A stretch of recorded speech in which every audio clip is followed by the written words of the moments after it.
안녕하세요. 위로의 밤 준고입니다. 반갑습니다, 여러분. 또 이렇게 한 주가 지나갔죠. 여러분들도 잘 보내셨나요? 날씨가 풀리는 것 같지만 참 또 풀리지 않는 것 같기도 하고, 그러면서도 또 풀리지 않을까라는 괜한 기대감을 갖게 하는 그런 날씨가 이어지고 있지 않나 생각을 해봅니다.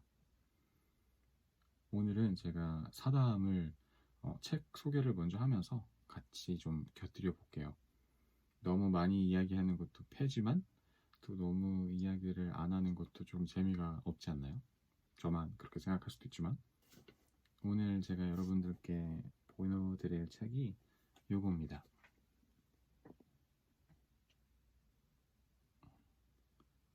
제목이 죽고 싶지만 떡볶이는 먹고 싶어 라는 책이에요.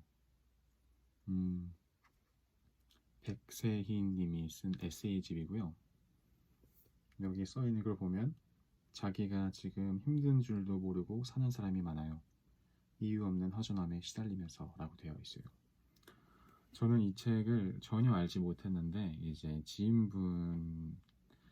제 지인분이 이 책을 추천해 주시면서 제가 이제 접하게 돼서 한번 읽어봤던 그런 책이거든요. 음, 이 책을 보면서 제가 느꼈던 기분 같은 거는 이 책의 뒷면에 있는 그런 이야기들이 굉장히 표현을 잘 해주고 있어요. 어, 읽는 동안 작가를 꼭 안아주고 싶은 마음이 들었는데 생각해보면 안아주고 싶은 건 나 자신이기도 했다.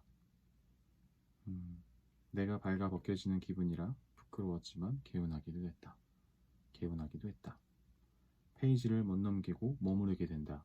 몇 번을 읽는지 모르겠다. 이런 식으로 네, 쓰여져 있습니다.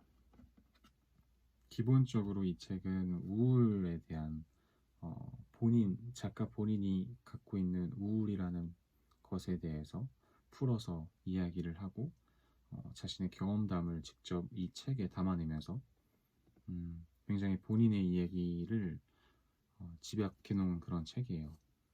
좀 담담하고 조금 건조하게 느껴질 수도 있지만 이 책을 읽다 보면은 나도 이런 부분에 대해서 느끼지만 쉽사리 이야기할 수 없었던 부분에 대해서 작가는 굉장히 직설적으로 그리고 조금 진실되게 이야기를 하고 있고요. 사실 이 책에 나오는 많은 감정들 중에 우리 대부분은 한 번쯤은 조금이라도 느껴본 적이 있지 않았을까라고 생각이 들 정도로 공감이 가는 부분이 꽤나 있습니다. 물론 공감이 안 가시는 분들도 있고 우울이라는 것에 대해서 전혀 공감을 못 하시는 분들도 계시겠지만, 우울이란 거는 우리가 굉장히 무겁게 느껴지지만 굉장히 주변에 간단하게 있는 것들입니다. 굉장히 쉽게 느낄 수 있는 게 우울이고, 또 우울이라는 단어를 너무나 무겁게 느끼지도 너무나 가볍게 느끼지도 않으면서 내가 극복해 나갈 수 있는 그런 존재, 극복해 나갈 수 있는 것들이라고 그렇게 생각을 하시는 게 좋을 것 같아요. 기본적인 환경, 내가 자라왔던 환경에 대한 것도 있고, 어, 학교 생활, 그리고 직장 생활들에서 오는 여러 가지 요인들이 있을 텐데, 제 영상을 보시는 저희 구독자분들이나 아니면 구독자가 아니시지만 이제 구독을 곧 해주실 분들도 이런 감정을 어느 정도 조금은 느껴보신 적이 많지 않을까 싶어요. 심지어 저는 7년 정도 여행 생활을 하다 왔음에도 불구하고 당연히 굉장히 이제 외향적인 사람이라고 생각이 드실 수는 있겠지만, 내성적인 부분도 있고 우울이라는 감정을 안 느껴봤다고는 사실 말하지를 못할 것 같아요. 그만큼 그런 주제에 대해서 굉장히 담담하게 풀어내는 그런 이야기라고 생각이 되고요. 직장 생활, 그리고 학교 생활, 그리고 가정 생활, 모든 부분에서 힘든 부분이 없는 사람은 없을 거라는 생각을 해봅니다. 이 책을 같이 읽어가면서 내 감정에 대해서 솔직하게 내 감정과 한번 이야기를 해보실 수 있는 그런 시간이 됐으면 좋겠고요. 저도 제 목소리에 진심을 담아서 읽어갈 수 있도록, 그렇게 전해드릴 수 있도록 노력하겠습니다. 오늘도 너무나 수고 많으셨고요. 자, 그러면 이 책 죽고 싶지만 떡볶이는 먹고 싶어 읽어보겠습니다. 어두운 면을 드러내는 건 내가 자유로워지는 하나의 방법이다. 이것 또한 나라는 걸 내 소중한 사람들이 꼭 알아주면 좋겠다. 별일 없이 사는데 왜 마음은 허전할까? 행복해지고 싶다면 다음과 같은 사실을 두려워하지 말고 정면으로 받아들여야 한다. 우리는 항상 불행하고 우리의 슬픔과 괴로움, 그리고 두려움에는 늘 그만한 이유가 있다는 그 사실을 말이다. 이런 감정들을 따로 떼어놓고 볼 수는 없는 법이다. 마르탱 파주, 완벽한 하루 중에서. 위에 인용한 문구는 내가 가장 좋아하고 공감하는 글귀 중 하나다. 참을 수 없이 울적한 순간에도 친구들의 농담에 웃고, 그러면서도 마음 한구석에서는 허전함을 느끼고, 그러다가도 배가 고파서 떡볶이를 먹으러 가는 나 자신이 우스웠다. 지독히 우울하지도 행복하지도 않은 애매한 기분에 시달렸다. 이러한 감정들이 한 번에 일어날 수 있다는 사실을 알지 못해서 더 괴로웠다. 왜 사람들은 자신의 상태를 솔직히 드러내지 않을까? 너무 힘들어서 알릴 만한 힘도 남아있지 않은 걸까? 난 늘 알 수 없는 갈증을 느꼈고 나와 비슷한 사람들과의 공감이 필요했다. 그래서 그런 사람들을 찾아 헤매는 대신 내가 직접 그런 사람이 되어보기로 했다. 나 여기 있다고 힘차게 손 흔들어 보기로 했다. 누군가는 자신과 비슷한 내 손짓을 알아보고 다가와서 함께 안심할 수 있었으면 좋겠다. 이 책은 기분 부전 장애, 심한 우울 증상을 보이는 주요 우울 장애와는 달리 가벼운 우울 증상이 지속되는 상태를 앓는 나의 치료 기록을 담은 책이다. 사적이고 구질구질한 이야기가 가득하지만 어두운 감정만 풀어내기보단 구체적인 상황을 통해 근본적인 원인을 찾고 건강한 방향으로 나아가는 것에 중점을 두고 있다. 나처럼 겉으로 보기에는 멀쩡하지만 속은 골마있는 애매한 사람들이 궁금하다. 세상은 아주 밝거나 지나치게 어두운 부분에만 초점을 맞추고 있는 것 같다. 나의 우울을 이해하지 못했던 주변의 반응이 떠오른다. 도대체 어떤 모습과 상황이어야 이해받을 수 있을까? 아니, 이해의 영역이긴 할까? 아무쪼록 나만 그런 게 아니었네. 혹은 세상에 이런 사람도 있네. 라는 감상이 남는 책이 되었으면 하는 바람이다. 나는 예술이 사람의 마음을 움직이는 일이라고 생각한다. 예술은 내게 믿음을 줬다. 오늘 하루가 완벽한 하루까진 아닐지라도 괜찮은 하루일 수 있다는 믿음. 하루 종일 우울하다가도 아주 사소한 일로 한 번 웃을 수 있는 게 삶이라는 믿음. 또 내 밝음을 드러내듯이 어두움을 드러내는 것도 아주 자연스러운 일이라는 것을 알게 됐다. 나는 나만의 방식으로 예술을 한다. 그 어떤 사심도 없이 누군가의 마음에 공들여 다가가고 싶다. 백세희. 오늘 하루가 완벽한 하루까진 아닐지라도 괜찮은 하루일 수 있다는 믿음. 하루 종일 우울하다가도 아주 사소한 일로 한 번 웃을 수 있는 게 삶이라는 믿음.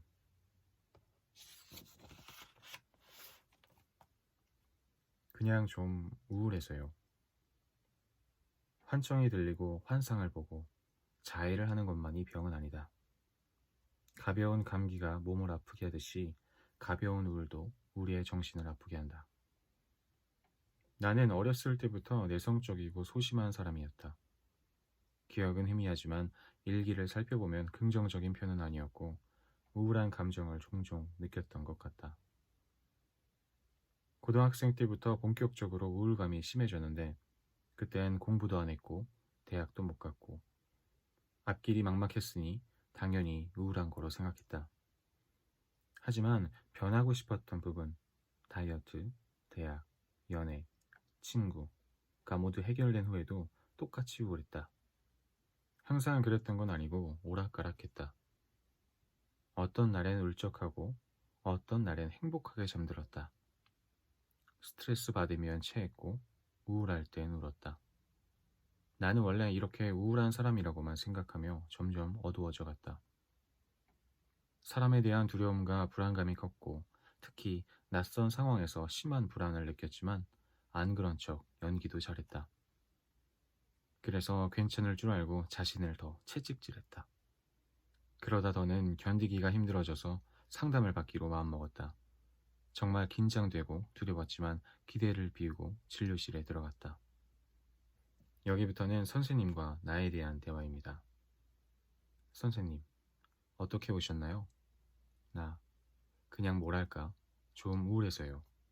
자세히 말씀드려야 할까요? 그러면 줘야 좋죠. 휴대폰 메모장을 켜고 적어두었던 걸 말했다. 심각한 타인과의 비교, 거기서 오는 자기학대, 그리고 자존감이 낮은 것 같아요. 요인이 무엇인지 생각해 본 적 있나요?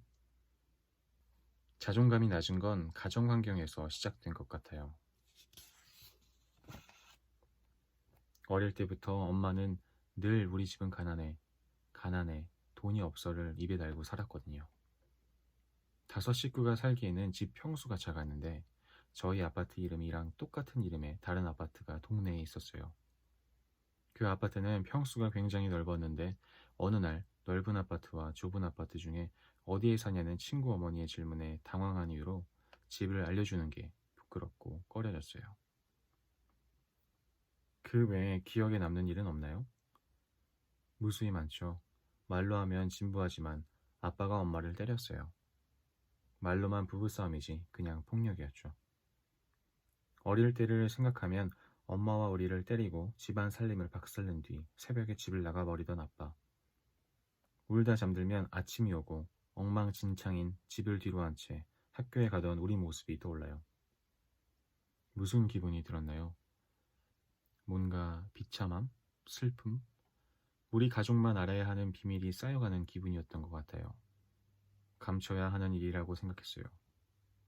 언니는 제게, 저는 동생에게 입단속을 시키기도 했고요. 그리고 자존감이 낮아진 건 가정사도 있지만 언니와의 관계가 컸다고 생각해요. 언니와의 관계요? 네, 언니의 사랑은 늘 조건부였어요. 제가 공부를 안 하거나 살이 찌거나 뭔가를 열심히 하고 성실하게 살지 않으면 저를 깎아내리고 괴롭히고 모멸감을 주고는 했어요. 터울이 커서 언니 말은 무조건적으로 따라야 했고요. 경제적인 부분도 언니에게 많이 묶여 있었어요. 언니가 옷이나 신발, 가방 등을 주로 사줬었거든요. 그런데 그걸 약점으로 삼기도 했어요. 언니한테 대들거나 말을 안 들으면 사줬던 걸 모두 회수해갔죠. 벗어나고 싶지는 않았나요? 벗어나고 싶었어요. 잘못된 관계 같았거든요. 언니는 되게 모순적이었어요. 나는 되고 너는 안 돼. 이런 식. 자기는 외박해도 되고 너는 안 돼. 난 네 옷 입어도 되고 너는 안 돼. 이런 거. 그런데 완전 애증이었던 게 언니가 너무 싫다가도 언니가 저한테 화를 내면서 관심을 끊으면 너무너무 두려웠어요. 그런 관계에서 벗어나려는 노력은 해봤나요? 제가 성인이 되고 아르바이트를 시작하면서 일단 경제적인 부분부터 독립하겠다고 다짐했어요.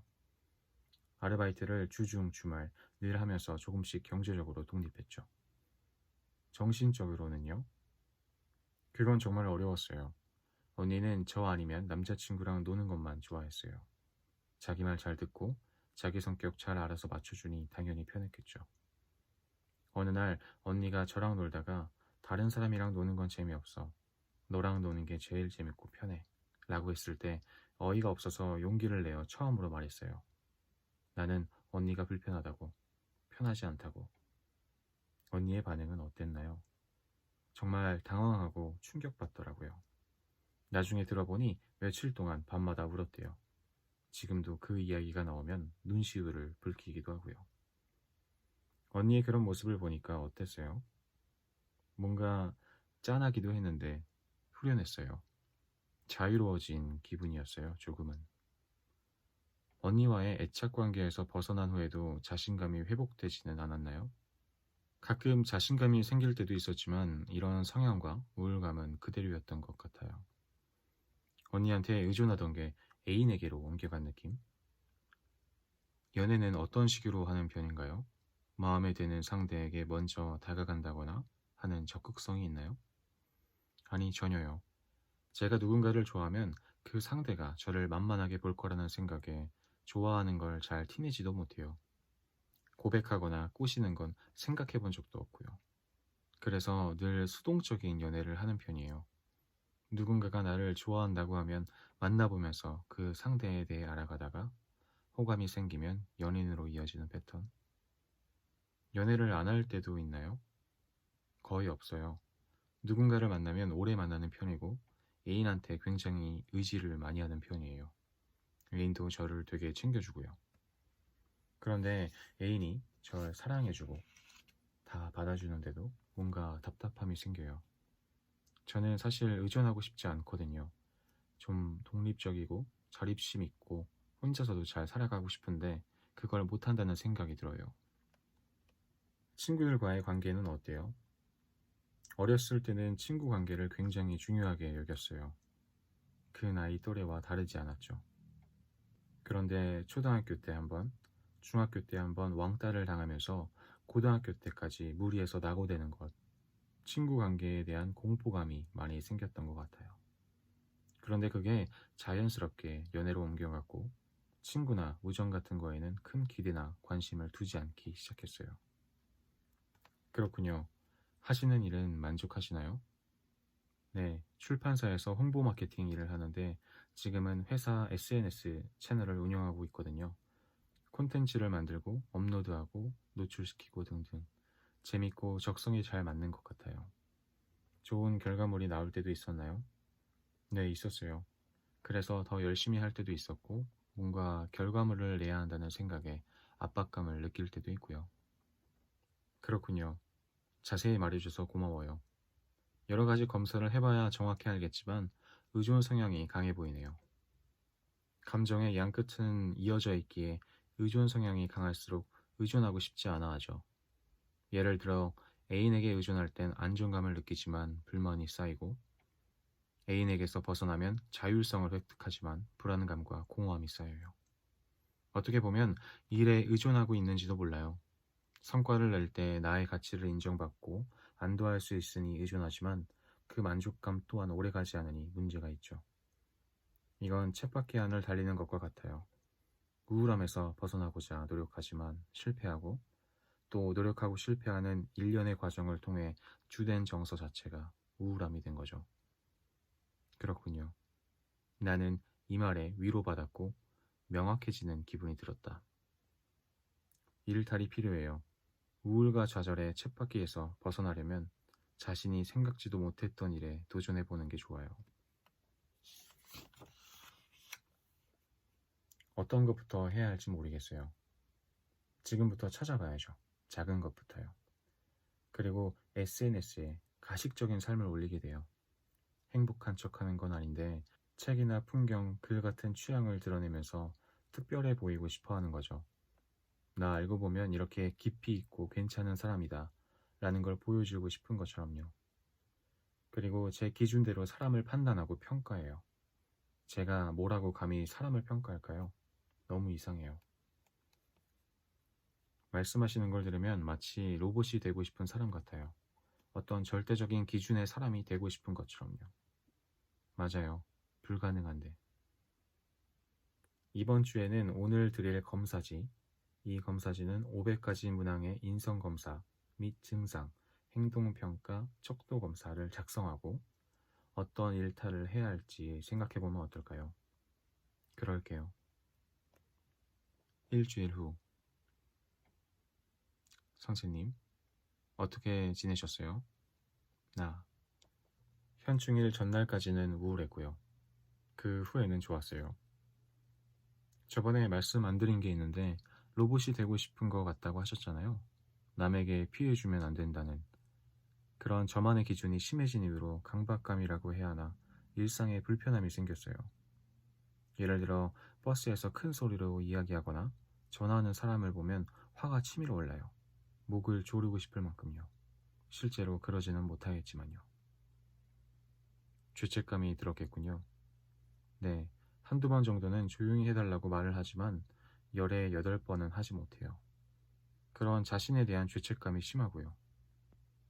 회사에서 들리는 키보드 소리에도 예민해져서 업무에 집중하지 못했고 소리가 많이 나는 동료에게 직접 이야기하기까지 했어요. 말하고 나서는 후련했고요. 시끄럽게 하는 사람한테 조용히 하라는 말을 못했다고 누가 그렇게 괴로워할까요?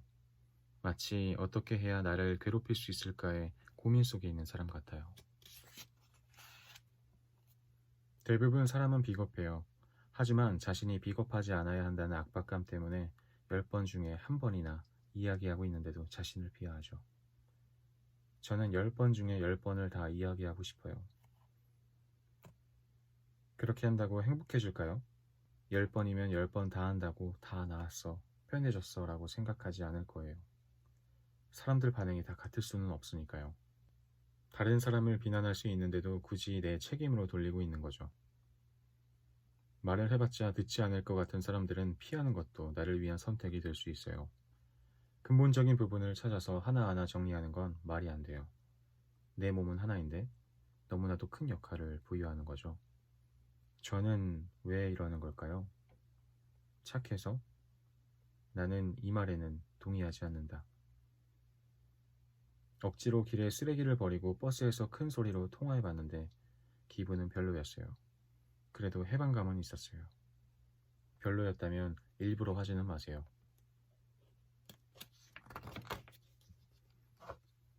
사람이 입체적이란 건 알고 있었지만 받아들이지 못했던 것 같아요. 사람을 평면적으로 바라봤다면 그 시선은 남을 바라볼 때만이 아니라 자신을 바라볼 때도 적용되죠. 한 번쯤은 무서운 사람이 돼도 괜찮아요. 예를 들어 내가 이상적으로 생각하는 사람을 떠올리면서 그 사람이라도 화내지 않았을까? 그 사람이라도 다 받아주지는 않았겠지? 이렇게 비교한 후에 화내도 돼요. 다른 사람들이 나를 날카롭다고 여길지라도요. 가지고 있는 경험과 생각 중에서 가장 이상적인 것만 얻으려고 하는 것 같아요. 난 이런 사람이 되어야 해. 이렇게요. 남의 생각, 남의 경험을 훔쳐와서 말이죠. 하지만 아까 말했듯이 사람은 다 입체적이에요. 겉으로는 멋져 보여도 뒤에서는 더러운 행동을 할 수도 있고 내가 부풀려서 기대해놓고 실망하는 경우도 있어요. 그럴 땐 오히려 저 사람도 숨쉬고 사는구나. 별 수 없는 사람이구나. 라고 생각하면 나한테도 관대해질 수 있어요. 저는 스스로를 약하다고 생각하고 다른 사람들이 그 약한 모습을 다 알고 있을 것 같아요. 뭔가 무섭게 말해도 내 안에 약한 모습을 알 것 같은 거예요. 구려 보일까봐 두려운 거죠. 불안감이 숨어 있기 때문이에요. 내가 무언가를 이야기했을 때 자동으로 이 사람이 나를 어떻게 볼까? 떠나지 않을까를 생각하니까 불안한 거죠. 이야기하는 게 좋은 경험일 수는 있어요. 하지만 결과가 한 방향일 수는 없다는 걸 알아야 해요. C라는 행동, D라는 행동이 나올 수 있는 거죠. 반응은 이렇게나 다양하다는 걸 깨닫고 받아들이는 게 필요해요. 그렇구나. 저번에 일탈을 이야기하셔서 히피 파마를 했어요. 저도 마음에 들고 회사 사람들의 반응도 좋아서 기뻤어요. 그리고 저번에 물으셨던 거 있잖아요. 친구들이 생각하는 제 장점은 공감을 잘해준다는 거. 실제로 공감을 잘 하나요? 네, 엄청요. 그래서 공감을 숨길 때도 있어요. 유난스러워 보일까봐. 하지만 타인이 나를 표현하는 말에 너무 타이틀을 붙이지 않았으면 좋겠어요. 공감을 더 잘해줘야 한다고 의도하는 순간부터는 숙제가 되거든요. 그러면 공감 능력이 오히려 떨어질 수도 있어요. 관심 없는 거에는 관심 안 보이는 것도 좋아요.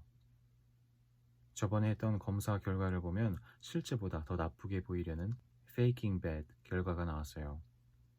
대부분 회사 복직을 앞둔 사람, 학교 다니기 싫어하는 사람한테나 나오는 패턴인데요. 자신의 현재 상태보다 더 나쁘게 보이려고 하는 거죠. 실제 상태보다 자신에 대해 더 부정적으로 인식하고 있어요. faking good은 주로 교도소에 수용된 사람들에게서 나오는 결과예요. 자신이 이제 괜찮다는 걸 보여주려는 거죠.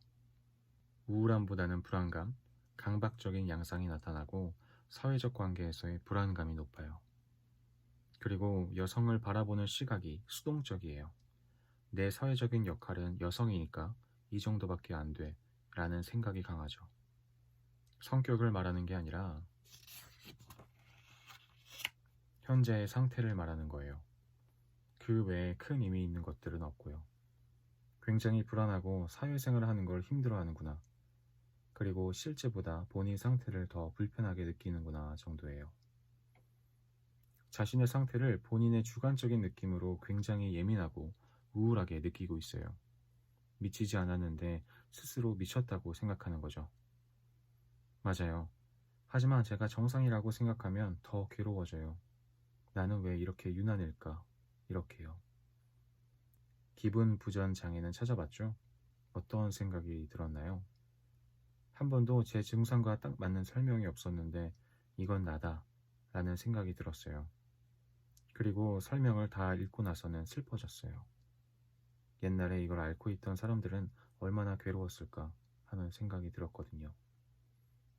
꼭 그 걱정까지 해야 할까요? 잘못된 건가요? 옳고 그름의 평가는 없어요. 독특하다는 거죠. 걱정하기 시작하면 끝이 없어요. 과거가 아닌 지금의 나의 현재 시점을 바라본다면 나의 개인적인 경험도 더 긍정적으로 볼 수 있어요. 과거의 나를 표현할 수 있는 병명을 몰랐는데 현재는 알았다는 것도 긍정적으로 볼 수 있죠. 아, 양가적인 감정의 원인은 뭔가요? 죄책감과 비슷해요. 목을 조르고 싶다라는 생각을 하고는 자동으로 죄책감이 드는 거죠. 화가 났다가도 바로 죄 지은 사람이 되어버려요. 일종의 자기 처벌적인 욕구죠. 나 자신에게 너무도 강력한 초자아가 서 있기 때문이에요. 여기서 초자아는 실제 내가 쌓아온 것 말고도 여기저기서 더 좋은 걸 차용해서 이상화된 내 모습을 쌓아놓았다는 것을 뜻합니다. 하지만 그건 말 그대로 이상일 뿐 현실이 아니에요. 그래서 매번 이상화된 기준에 도달하는 걸 실패하면서 자신에게 벌을 주고 있는 거죠. 그렇게 엄격한 초자아가 있으면 나중에는 벌을 받는 게 만족스러워지는 지경까지 갈 수도 있어요. 예를 들어 사랑받는 것을 의심하고 일부러 상대에게 욕을 먹을 때까지 행동하면서 상대가 나를 포기하면 오히려 안심하는 상태까지 가게 되는 거죠. 실제 내 모습보다 밖에서 제어하는 것들이 너무 많아요. 그렇군요. 혼자가 좋은데 혼자가 싫은 감정은요? 당연한 거 아닐까요? 당연해요? 네. 정도의 차이가 있을 뿐 많은 이들이 그렇지 않을까요? 사람들과 관계를 맺고 살아가야 하지만 나만의 공간도 필요하니까요. 이것 또한 공존할 수밖에 없죠. 제 자존감이 낮은 건가요? 극과 극은 오히려 통한다고 하죠. 굉장히 자존심이 세 보이는 사람이 오히려 자존감이 낮아요. 자신이 없으니까 다른 사람이 나를 우러러보게끔 하려고 하죠. 거꾸로 자신에 대한 만족감이 높으면 누가 나에게 뭐라고 하든 크게 영향받지 않을 거예요. 제가 했던 일들이 지나고 나면 다 보잘것없이 느껴져요. 내가 하는 일의 상당수는 실제 내가 원했던 일이라기보다는 내가 만들어 놓은 기준이나 의무감 때문에 해왔던 걸 수도 있어요. 외모 강박도 심해요. 화장하지 않으면 밖에 못 나가던 시절도 있었고요. 살찌면 아무도 저를 봐주지 않을 것 같아요. 외모 때문에 강박감이 나오는 건 아니에요. 이상화된 내 모습이 있기 때문에 외모에 집착하는 거죠. 그 기준의 폭을 좁고 높게 만들어 놓은 거예요.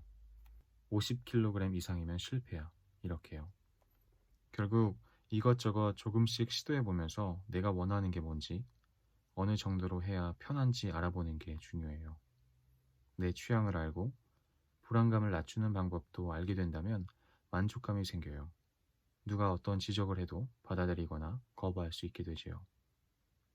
폭식도 연관이 있나요? 그렇죠. 일상의 만족도가 떨어지면 가장 원시적인 퇴행으로 돌아가요. 먹고자는 본능적인 거로요. 만족감의 중추를 가장 편한 곳에서 찾는 거죠. 하지만 먹는 건 만족감이 오래가지 않아요. 운동이나 프로젝트 같은 게 도움이 될 수 있어요. 장기적인 목적을 통해 회복하는 게 좋지요. 알겠어요. 운동을 다시 시작해야겠네요. 고슴도치 딜레마. 극과 극은 오히려 통한다고 하죠. 굉장히 자존심이 세 보이는 사람이 오히려 자존감이 낮아요. 자신이 없으니 다른 사람이 나를 우러러보게끔 하려고 하죠. 서로의 친밀함을 원하면서도 동시에 적당한 거리를 두고 싶어하는 욕구가 공존하는 모순적인 심리 상태를 고슴도치 딜레마라고 한다. 나는 늘 혼자이고 싶으면서 혼자하기 싫었다. 의존 성향이 강하기 때문이라고 한다. 누군가에게 의존할 땐 안정감을 느끼지만 불만이 쌓이고, 벗어나면 자율성을 획득하지만 불안감과 공허감이 쌓이는 상태. 매번 상대에게 지독하게 의지하면서도 상대를 함부로 대했다. 내게 많은 것을 주는 이들일수록 지겨워하고 지루해했다. 그리고 이런 나를 또 싫어했다. 하지만 내가 맞는다고 해주는 사람들하고만 있으면 어리광쟁이가 된다. 그 안전한 울타리 안에서 점점 더 겁쟁이가 된다는 걸 안다. 그래서 회사를 그만두지 못하는지도 모른다. 내가 지금까지 살아온 방식이기도 하다. 그렇게 사는 게 좋고 나쁘고의 문제가 아니라 어떤 게 내 삶을 건강하게 해주냐의 문제다. 머리로는 정답을 알고 있는데 행동은 늘 어렵다. 난 스스로에게 필요 이상으로 가혹하고, 그래서 위로가 필요하고 내 편이 필요하다. 오늘은 여기까지 읽겠습니다. 오늘도 수고 많으셨어요. 안녕히 주무세요. 잘 자요.